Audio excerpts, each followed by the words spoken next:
1번. 엔진의 윤활유 압력이 높아지는 이유는 1. 윤활유 펌프의 성능이 좋지 않다. 2. 윤활유량이 부족하다. 3. 윤활유의 점도가 너무 높다. 4. 기관 각부의 마모가 심하다. 정답은 3번입니다. 윤활유 압력이 높아지는 주된 원인은 윤활유의 점도가 너무 높기 때문입니다. 윤활유 점도가 높으면 유체의 흐름 저항이 커져 압력이 상승하게 됩니다. 반면 1번 윤활유 펌프 성능 저하, 2번 윤활유량 부족, 4번 기관 각부의 심한 마모는 윤활유 압력을 낮추는 원인이 됩니다.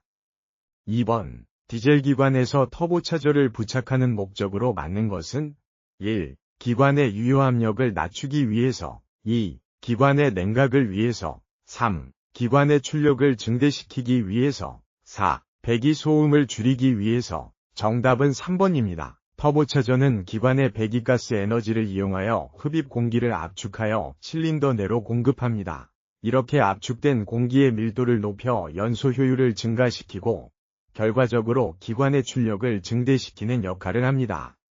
1번 유효 압력을 낮추는 것이 아니라 오히려 높이며 2번 냉각과 4번 배기 소음 감소는 터보차저의 주요 목적이 아닙니다. 3번. 기관에서 크랭크축이 회전과 관계없이 작동되는 기구는 1. 발전기 2. 캠샤프트 3. 워터펌프 4. 스타트 모터 정답은 4번입니다. 스타트 모터는 기관 시동 시에만 사용되며 크랭크축이 회전과 직접적으로 연결되지 않고 독립적으로 작동됩니다.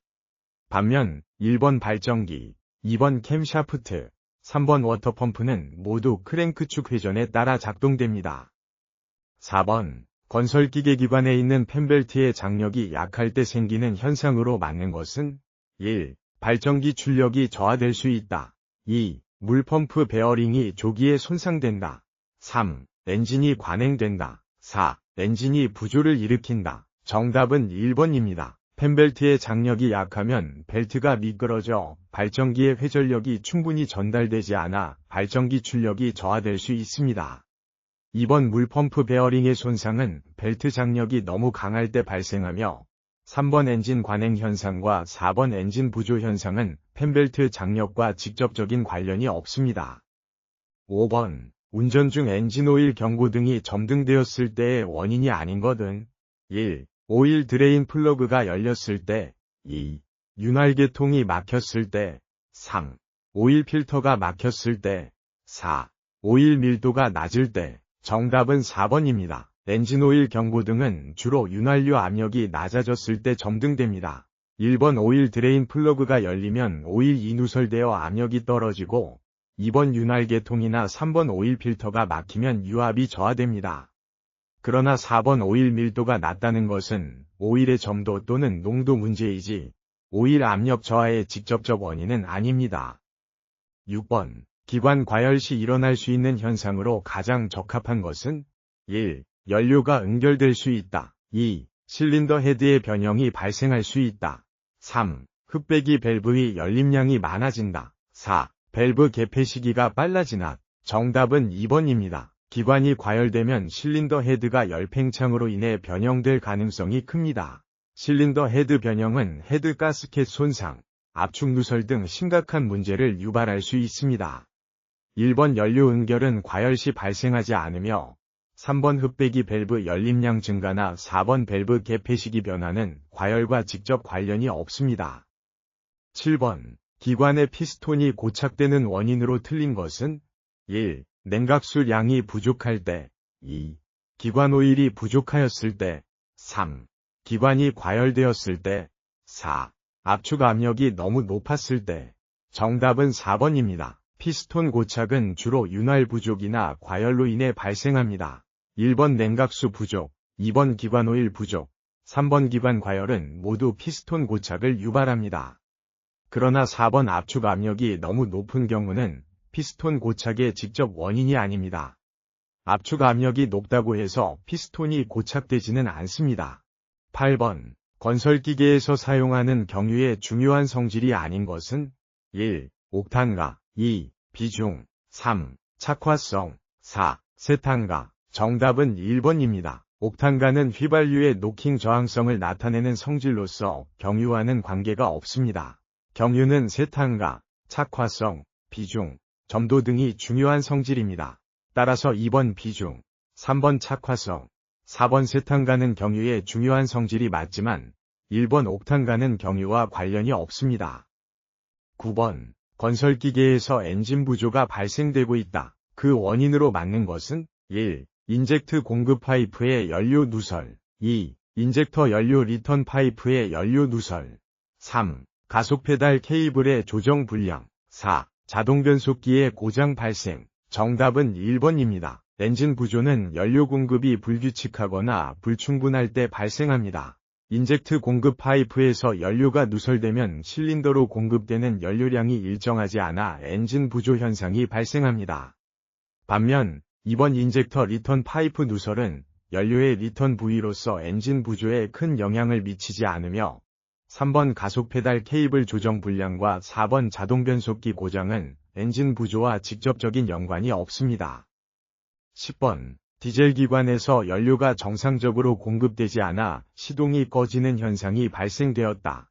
그 원인으로 적합하지 않는 것은 1. 연료 파이프 손상 2. 프라이밍 펌프 고장 3. 연료 필터 막힘 4. 자동 변속기의 고장 발생 정답은 2번입니다. 프라이밍 펌프는 연료 공급 라인 내 공기를 제거하고 연료를 원활히 공급하도록 돕는 장치입니다. 프라이밍 펌프가 고장나면 연료 공급이 정상적으로 이루어지지 않아 시동이 꺼질 수 있습니다.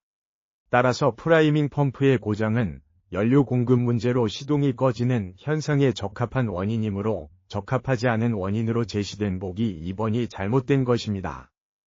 11번 디젤 기관과 관계없는 것은 1. 경유를 연료로 사용한다. 2. 정화장치 내에 배정기가 있다. 3. 압축 착화한다. 4. 압축비가 가솔린 기관보다 높다. 정답은 2번입니다. 디젤 기관은 압축 착화 방식을 사용하여 연료를 압축된 공기의 높은 온도로 인해 자연 발화시키므로 별도의 정화장치, 배정기 등을 필요로 하지 않습니다.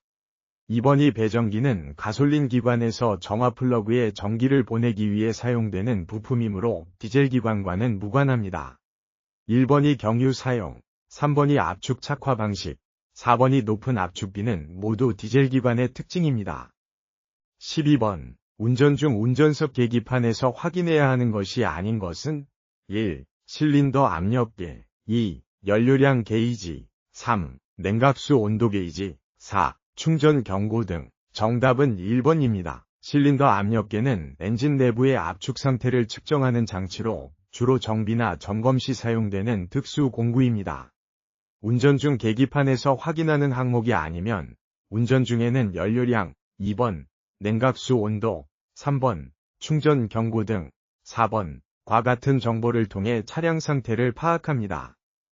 13번 건설기계 엔진에 사용되는 시동 모터가 회전이 안 되거나 회전력이 약한 원인이 아닌 것은 1. 시동 스위치 접촉 불량이다. 2. 배터리 단자와 터미널의 접촉이 나쁘다.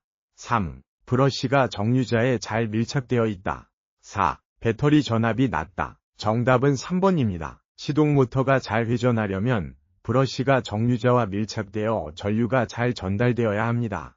브러쉬가 정류자에 잘 밀착된 상태는 오히려 정상적인 상태를 의미하며 회전이 안 되거나 약한 원인이 되지 않습니다. 1번이 시동 스위치 접촉 불량, 2번이 배터리 단자 접촉 불량, 4번이 배터리 전압 저하는 모두 시동 모터의 회전을 방해하는 원인이 됩니다. 14번 야간 작업 시 헤드라이트가 한쪽만 점등되었다.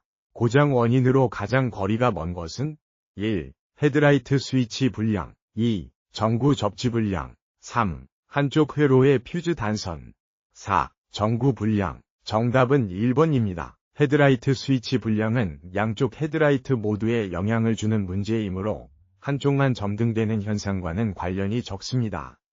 한쪽만 점등되는 경우는 보통 해당 전구의 불량 4번 접지 불량 2번 해당 회로의 퓨즈 단선 3번 과 같은 한쪽 회로만의 문제일 가능성이 높습니다. 15번 AC 발전기에서 전류가 발생되는 곳은 1. 로터 코일 2. 레귤레이터. 3. 스테이터 코일. 4. 전기자 코일. 정답은 3번입니다. AC 발전기에서 실제 전류가 발생하는 부분은 고정되어 있는 스테이터 코일입니다. 로터 코일. 1번은 자기장을 형성하는 역할을 하며 레귤레이터. 2번은 전압 조정을 담당하는 부품입니다. 전기자 코일. 4번은 일반적으로 DC 발전기에서 사용되는 용어입니다. 따라서 AC 발전기에서는 스테이터 코일에서 전류가 발생합니다. 16번. 축전지 터미널에 부식이 발생하였을 때 나타나는 현상과 가장거리가 먼 것은 1. 기동 전동기의 회전력이 작아진다. 2. 엔진 크랭킹이 잘 되지 않는다. 3. 전압 강화가 발생된다. 4. 시동 스위치가 손상된다. 정답은 4번입니다. 축전지 터미널에 부식이 발생하면 전류 흐름이 방해되어 전압 강화, 3번, 가 발생하고 기동 전동기의 회전력 감소, 1번, 엔진 크랭킹 불량, 2번 등의 현상이 나타납니다. 그러나 시동 스위치 손상, 4번은 축전지 터미널 부식과 직접적인 관련이 없습니다. 시동 스위치는 별도의 정기적 회로를 통해 작동하는 부품으로 터미널의 부식과는 별개로 작동합니다. 17번. 실드형 예열 플러그에 대한 설명으로 맞는 것은 1. 히트 코일이 노출되어 있다. 2. 발열량은 많으나 연료량은 적다. 3. 열선이 병렬로 결선되어 있다. 4. 축전지의 전압을 강화시키기 위하여 저항기를 직렬 접속한다.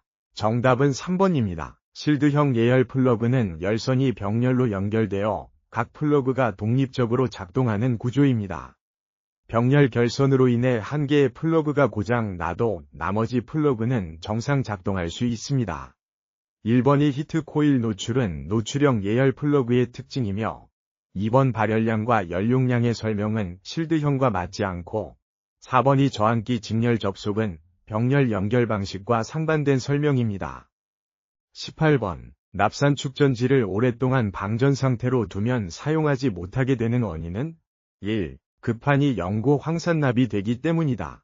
2. 급판에 산화납이 형성되기 때문이다. 3. 급판에 수소가 형성되기 때문이다. 4. 급판에 녹이 슬기 때문이다. 정답은 1번입니다. 납산 축전지를 장기간 방전 상태로 두면 급판 표면에 황산납이 결정화되어 영구적인 황산납으로 변합니다.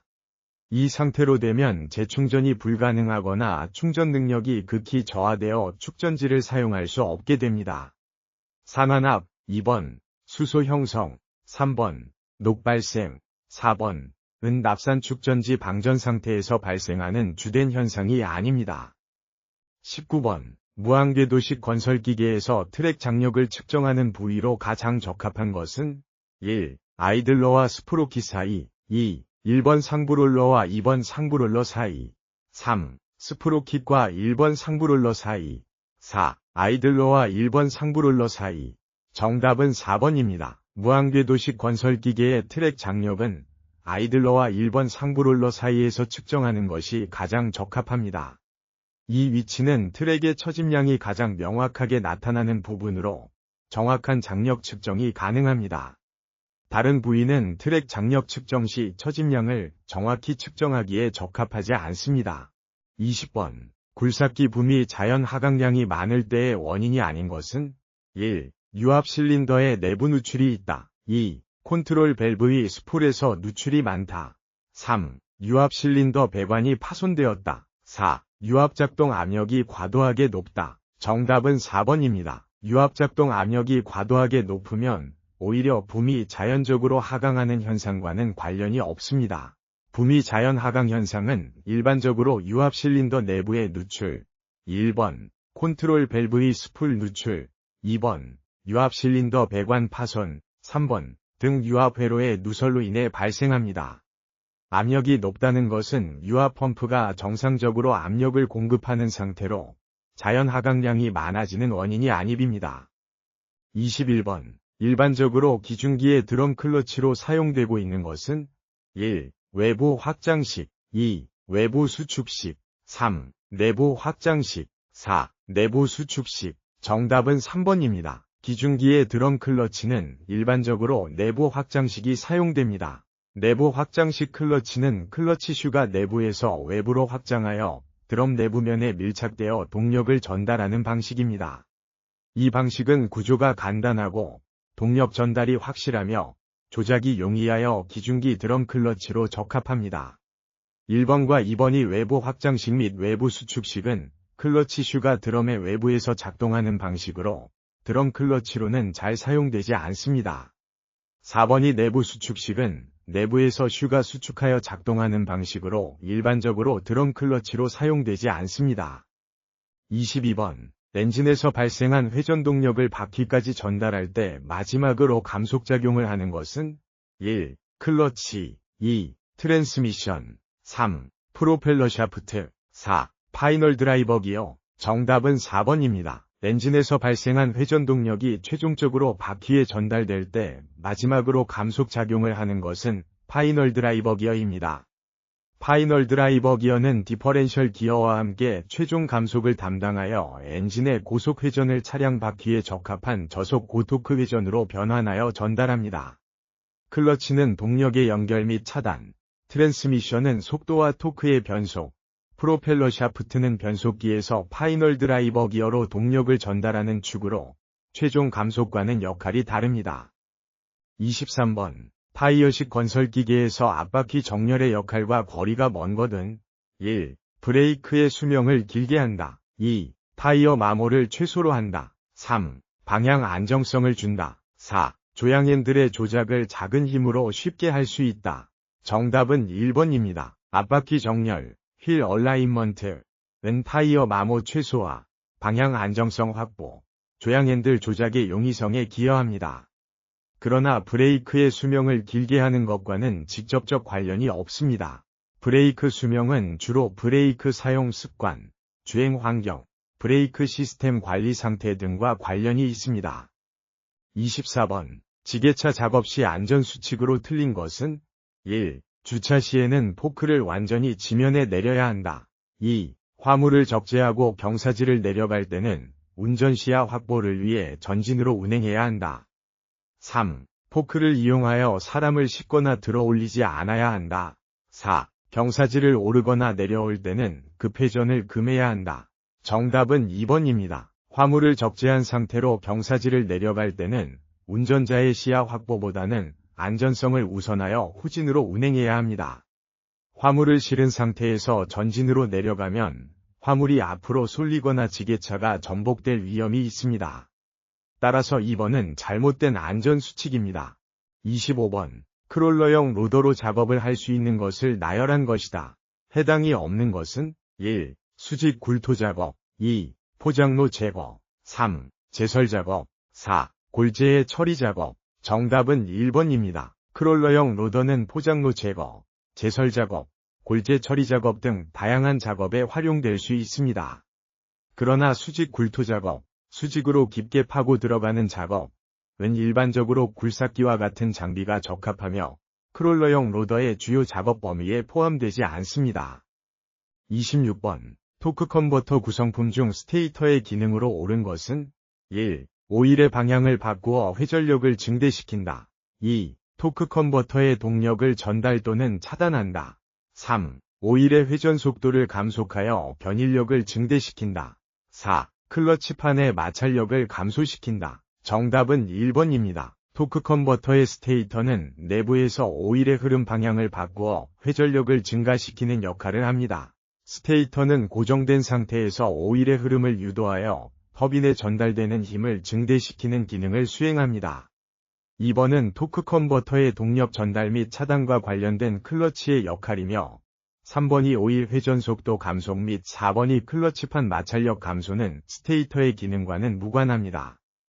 27번. 건설기계 등록번호표의 색칠 기준으로 틀린 것은 1. 자가용 녹색 판의 흰색 문자 2. 영업용 주황색 판의 흰색 문자 3. 관용 흰색 판의 검은색 문자 4. 수입용 적색 판의 흰색 문자. 정답은 4번입니다. 건설기계 등록번호표 색상 기준에서 수입용은 적색 판의 흰색 문자가 아니라 흰색 판의 청색 문자로 표시됩니다. 자가용, 녹색 판의 흰색 문자, 영업용, 주황색 판의 흰색 문자, 관용, 흰색 판에 검은색 문자은 모두 올바른 기준입니다. 따라서 4번이 틀린 설명입니다. 28번. 자동차에서 팔을 차체의 밖으로 내어 45도 밑으로 펴서 상하로 흔들고 있을 때의 신호는 1. 서행신호 2. 정지신호 3. 주의신호 4. 앞지르기 신호. 정답은 1번입니다. 팔을 차체 밖으로 내어 45도 밑으로 펴서 상하로 흔드는 신호는 서행신호입니다. 이 신호는 뒤따르는 차량에게 속도를 줄이고 천천히 운행하라는 의미를 전달하는 수신호입니다. 정지신호, 팔을 수평으로 뻗어 고정. 주의신호, 팔을 위로 들어 고정. 앞지르기 신호, 팔을 수평으로 뻗었다가 앞으로 흔듦,는 각각 다른 모양을 가지고 있습니다. 29번. 차로가 설치된 도로에서 통행방법 중 위반이 되는 것은 1. 택시가 건설기계를 앞지르기 하였다. 2. 차로를 따라 통행하였다. 3. 경찰관의 지시에 따라 중앙 좌측으로 진행하였다. 4. 두 개의 차로에 걸쳐 운행하였다. 정답은 4번입니다. 차로가 설치된 도로에서는 두 개의 차로에 걸쳐 운행하는 것은 명백한 위반 행위입니다. 차량은 정해진 차로를 따라 운행해야 하며 두 개 이상의 차로를 동시에 점유하여 운행하면 다른 차량의 통행을 방해하고 사고 위험을 높이기 때문에 금지됩니다.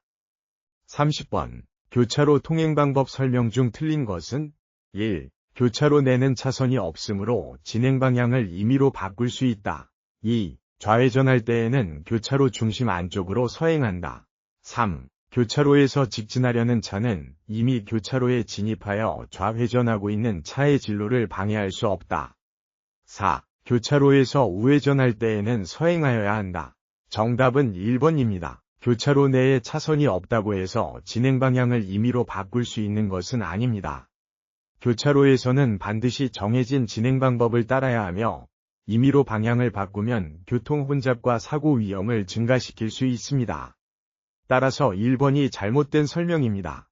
31번. 도로교통법에 의한 통고 처분의 수령을 거부하거나 범칙금을 기간 안에 납부하지 못한 자는 어떻게 처리되는가?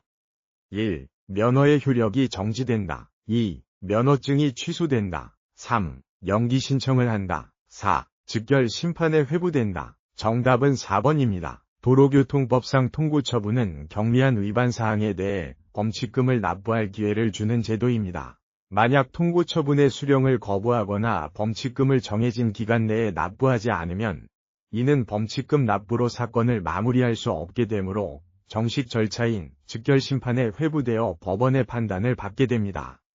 1번과 2번이 면허 효력 정지나 취소는 범칙금 미납 자체로 즉시 이루어지지 않으며 3번이 연기 신청은 본인의 요청에 의한 것으로 이 상황과는 무관합니다.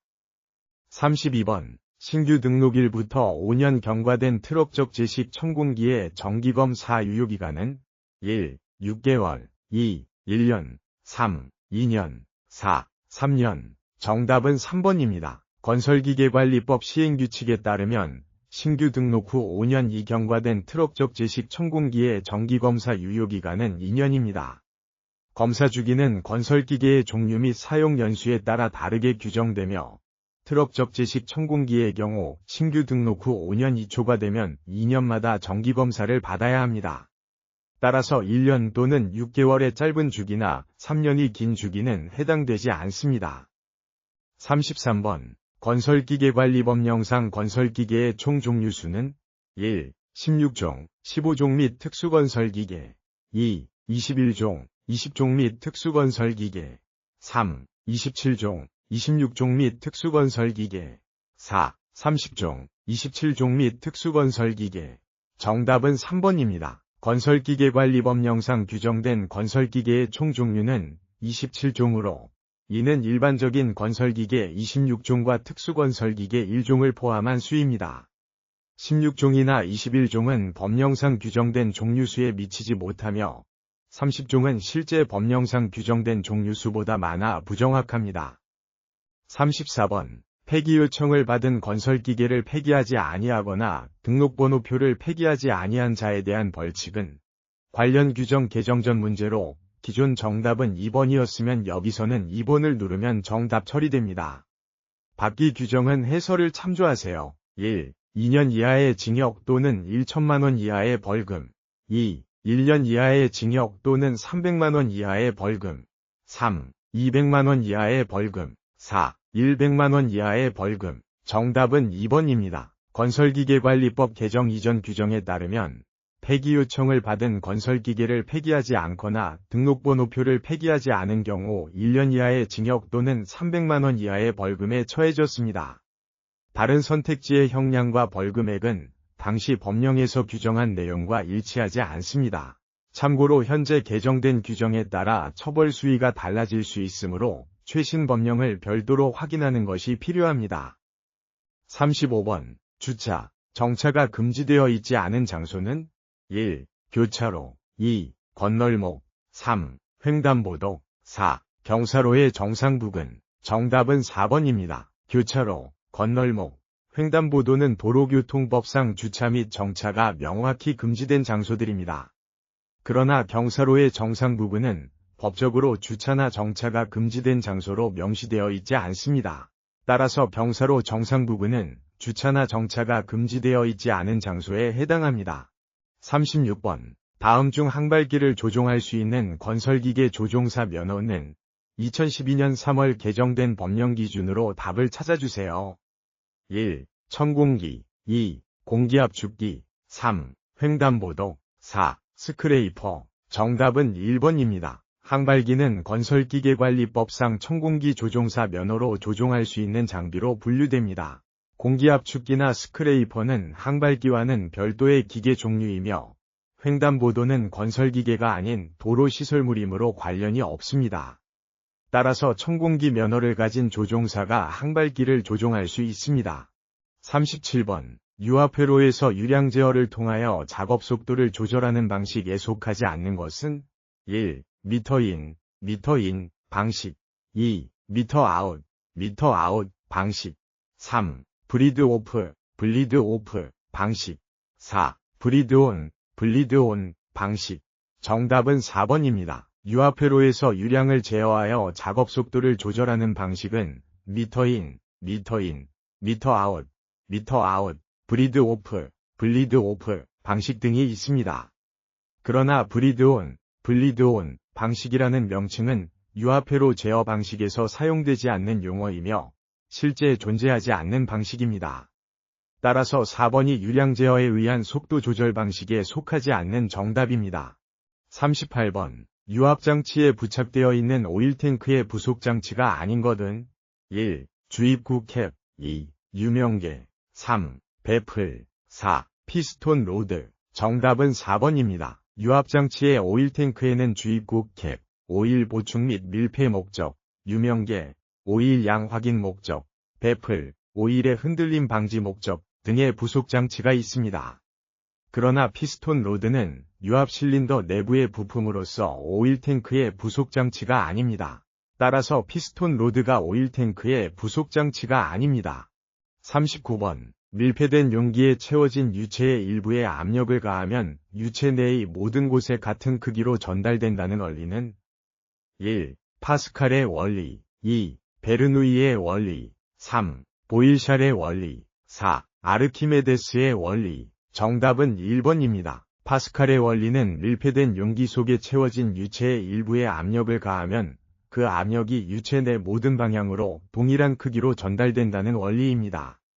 베르누이의 원리는 유체의 속도와 압력 사이의 관계를 설명하며 보일샬의 법칙은 기체의 압력과 부피의 관계를, 아르키메데스의 원리는 부력에 관한 원리이므로 본 문제와는 관련이 없습니다. 40번. 구동되는 기어 펌프의 회전수가 변하였을 때 가장 적합한 설명은 1. 오일의 유량이 변한다. 2. 오일의 압력이 변한다. 3. 오일의 흐름 방향이 변한다. 4. 회전 경사판의 각도가 변한다. 정답은 1번입니다. 기어 펌프는 용접형 펌프의 일종으로 펌프 회전수가 변하면 펌프가 일정한 용접을 회전당 배출하기 때문에 단위 시간당 배출되는 오일의 유량이 변화하게 됩니다. 압력은 부하나 저항에 따라 변하는 것이며 흐름 방향은 펌프의 구조에 따라 결정되고 회전 경사판의 각도는 가변 용량형 펌프에서 사용되는 개념으로 기어 펌프와는 관련이 없습니다. 따라서 펌프의 회전수가 변하면 오일의 유량이 변하게 됩니다. 41번. 유압장치에서 유압조정 밸브의 조정 방법은 1. 압력 조절 밸브가 열리도록 하면 유압이 높아진다. 2. 밸브 스프링의 장력이 커지면 유압이 낮아진다. 3. 조정 스크류를 조이면 유압이 높아진다. 4. 조정 스크류를 풀면 유압이 높아진다. 정답은 3번입니다. 유압장치에서 유압조정 밸브는 일반적으로 조정 스크류를 조이거나 풀어서 유압을 조정합니다. 조정 스크류를 조이면 밸브 스프링의 장력이 증가하여 밸브가 닫히는 방향으로 작용하므로 유압이 높아집니다. 반대로 스크류를 풀면 스프링의 장력이 감소하여 밸브가 열리는 방향으로 작용하여 유압이 낮아집니다. 1번은 압력 조절 밸브가 열리면 오히려 유압이 낮아지며 2번은 밸브 스프링의 장력이 커지면 밸브가 닫혀 유압이 높아지므로 틀렸습니다. 4번도 스크류를 풀면 유압이 낮아지기 때문에 틀렸습니다. 42번. 추갑기의 종류 중 공기 압축형이 아닌 것은 1. 스프링 하중식, 스프링 로디드 타입. 2. 피스톤식, 피스톤 타입. 3. 다이어프램식, 다이어프램 타입. 4. 블레더식, 블레더 타입. 정답은 1번입니다. 추갑기는 압축된 공기나 가스를 이용하여 유압 에너지를 저장하는 장치입니다. 피스톤식, 다이어프램식, 블레더식은 모두 내부의 공기나 가스를 압축하여 유압을 축적하는 공기 압축형 추갑기에 해당합니다. 하지만 스프링 하중식은 내부의 스프링의 탄성력을 이용하여 압력을 유지하는 방식으로 공기 압축형이 아니므로 정답입니다. 43번. 유압모터의 단점에 해당되지 않는 것은 1. 작동류에 먼지나 공기가 침입하지 않도록 특히 보수에 주의해야 한다. 2. 작동류가 누출되면 작업 성능에 지장이 있다. 3. 작동류의 점도 변화에 의하여 유압모터의 사용에 제약이 있다. 4. 릴리프 밸브를 부착하여 속도나 방향 제어하기가 곤란하다. 정답은 4번입니다. 릴리프 밸브는 설정 압력 이상으로 압력이 상승하면 작동류를 바이패스하여 압력을 제한하는 역할을 합니다. 릴리프 밸브를 부착하는 것은 압력 제어와 안전성을 높이는 데 도움이 되며 속도 및 방향 제어를 곤란하게 하는 요소가 아닙니다. 따라서 4번 항목은 유압모터의 단점이 아닙니다. 44번. 유압류의 온도가 과도하게 상승하였을 때 나타날 수 있는 현상과 관계없는 것은 1. 유압류의 산화작용을 촉진한다. 2. 작동 불량 현상이 발생한다. 3. 기계적인 마모가 발생할 수 있다. 4. 유압기계의 작동이 원활해진다. 정답은 4번입니다. 유압류의 온도가 과도하게 상승하면 유압류의 점도가 낮아지고 산화작용이 촉진되며 부품 간 윤활성이 저하되어 기계적 마모와 작동 불량 현상이 발생합니다. 그러나 유압기계의 작동이 원활해지는 것이 아니라 오히려 작동 성능이 저하되거나 문제가 발생하게 됩니다. 따라서 4번은 관계없는 현상입니다.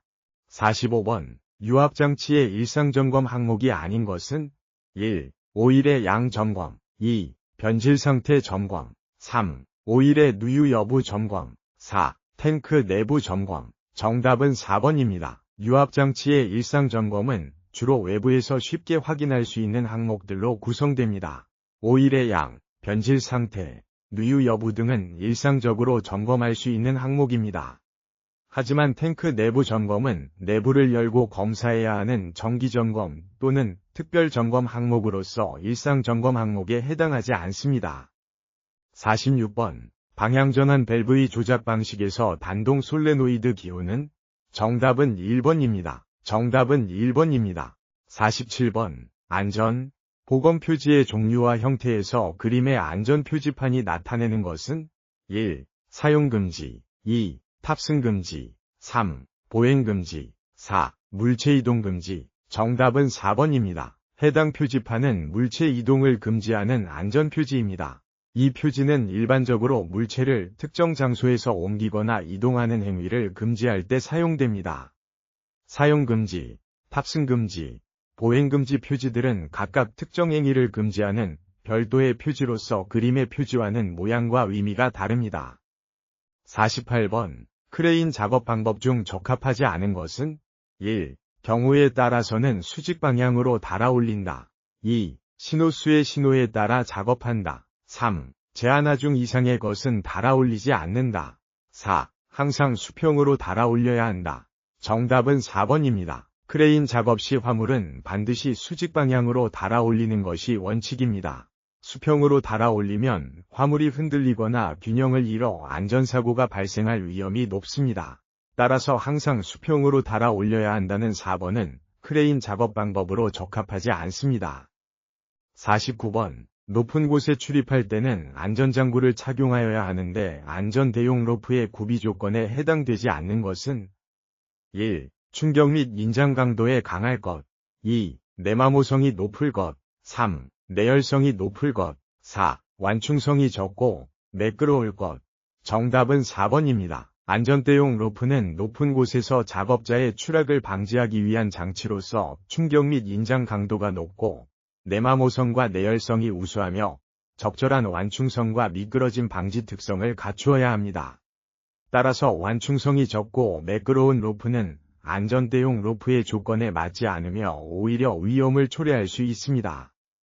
50번. 다음 중 크레인을 이용한 작업 방법 중 안전기준에 해당하지 않는 것은 1. 급회전하지 않는다. 2. 작업 중 시계가 양호한 방향으로 선회한다.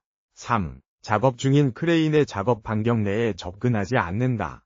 4. 크레인을 이용하여 화물을 운반할 때 부미 각도는 20도 이하 또는 78도 이상으로 하여 작업한다. 정답은 4번입니다. 크레인 작업 시 부미 각도를 지나치게 낮거나 높게 설정하면 안정성이 떨어지고 위험할 수 있습니다. 일반적으로 붐 각도는 20도 이상 78도 이하의 범위 내에서 작업하는 것이 안전합니다. 따라서 20도 이하 또는 78도 이상으로 작업하는 4번 항목은 안전기준에 맞지 않습니다.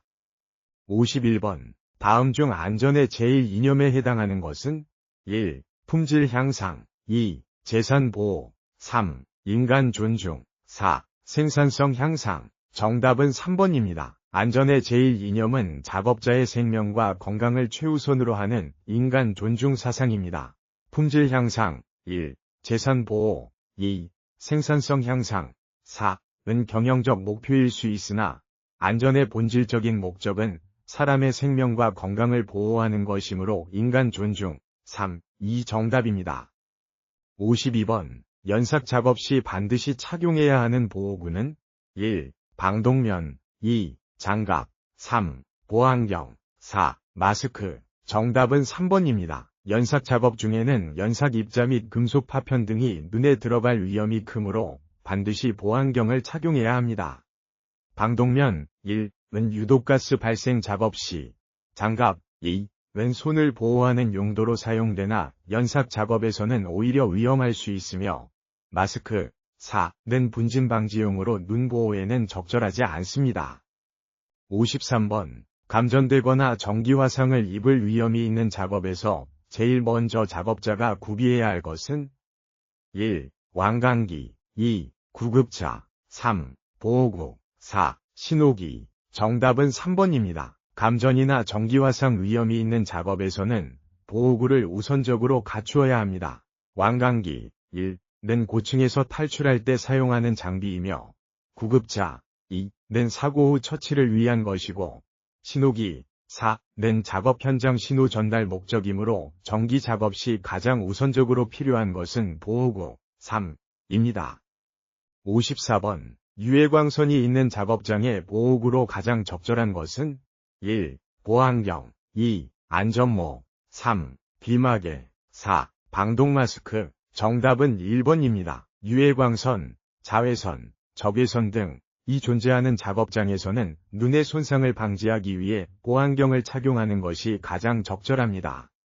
안전모. 2는 낙하물로부터 머리를 보호하며 비마개. 3는 소음 차단용. 방독마스크. 4는 유독가스 방지용이므로 유해광선 보호와는 관련성이 없습니다.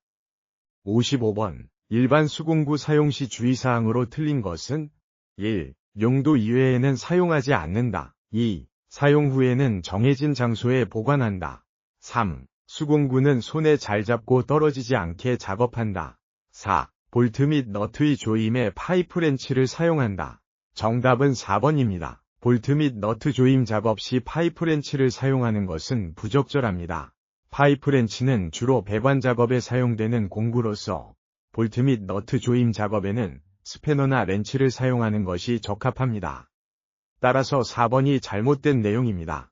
56번. 추락 위험이 있는 장소에서 작업할 때 안전관리상 어떻게 하는 것이 가장 좋은가? 1. 안전띠 또는 로프를 사용한다. 2. 일반 공구를 사용한다. 3. 이동식 사다리를 사용하여야 한다. 4. 고정식 사다리를 사용하여야 한다. 정답은 1번입니다. 추락 위험이 있는 장소에서 작업할 때는 안전띠 또는 로프와 같은 개인 안전장비를 사용하여 작업자의 추락을 방지하는 것이 가장 효과적이고 적절한 안전관리 방법입니다. 일반 공구, 2. 이동식 사다리, 3. 고정식 사다리, 4는 추락 방지 측면에서 충분한 안전대책이라고 보기 어렵습니다. 57번. 도로 굴착 시 황색의 도시가스 보호포가 나왔다. 매설된 도시가스 배관의 압력은 1. 고압, 2. 중압, 3. 저압, 4. 초고압. 정답은 3번입니다. 도로 굴착 시 황색 보호포가 발견되면 이는 도시가스 배관 중 저압 배관임을 나타냅니다. 도시가스 배관은 압력에 따라 보호포의 색상이 다르게 표시되며 황색은 저압 배관을 의미합니다. 따라서 정답은 저압 3입니다. 58번. 지중전선로 중에 직접 매설식에 의하여 시설할 경우에는 토관이 깊이를 최소 몇 m 이상으로 하여야 하는가? 단, 차량 및 기타 중량물의 압력을 받을 우려는 없는 장소. 1. 0.6m, 2. 0.9m, 3. 1.0m, 4. 1.2m. 정답은 1번입니다. 지중전선로를 직접 매설식으로 설치할 때 차량 및 중량물 압력이 없는 장소의 최소 매설 깊이는 0.6m 이상이어야 합니다. 이는 전기설비 기술 기준에서 규정하는 최소한의 깊이로서 안전사고 방지를 위한 필수적인 기준입니다. 따라서 1번이 정답입니다.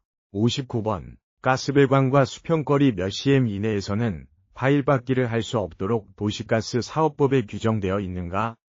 1. 30, 2. 60, 3. 90, 4. 120. 정답은 1번입니다. 도시가스 사업법에 따르면 가스배관과 수평거리 30cm 이내에서는 파일 받기 작업을 금지하고 있습니다.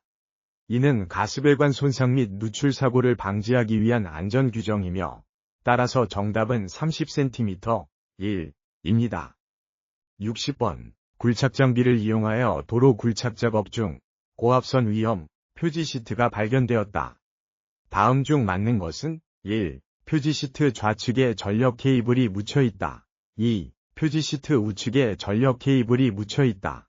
3. 표지 시트와 직각 방향에 전력 케이블이 묻혀 있다. 4. 표지 시트 지하에 전력 케이블이 묻혀 있다. 정답은 4번입니다. 도로 굴착 작업 중 고압선 위험 표지 시트가 발견되면 이는 표지 시트 바로 지하에 전력 케이블이 매설되어 있음을 나타냅니다. 좌측 1, 우측 2, 직각 방향 3, 2 아니라 표지 시트 바로 아래에 위치하므로 4번이 맞습니다.